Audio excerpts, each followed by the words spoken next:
Well, we've talked about seeds. Why don't we talk about millet now? Is this something that should be included in every bird's diet? Well, we at Harry use the millet, of course, when we're weaning our smaller species of birds, such as the Quakers and the sun conures and the Jundaies.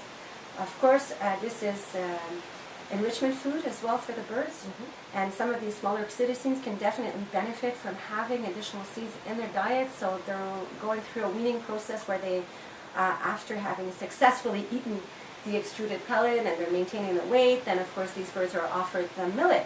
The millet for me is a fun food because it keeps them busy for a long time. Ideally it should be hung, and accessories are sold on the market in pet stores to actually attach these to the cage so they're not lying in the bottom of the cage where they can get soiled. Introducing millet, fresh millet ideally, to your bird's cage periodically will definitely ensure that the birds are comfortable eating it.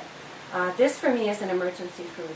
I like to tell people to have a first aid kit with some fresh millet because birds that tend to not want to eat for a particular health reason will often favor a millet over anything else because it's easily digestible.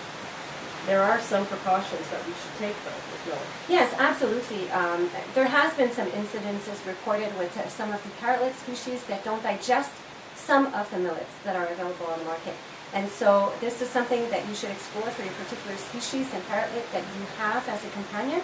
And of course, when we have birds going through traveling, especially birds in distribution that unfortunately may go without accessible food for a small period of time, then offering millet to these birds would probably be a scary thing to do because they could ingest too much of it and impact their ventriculus.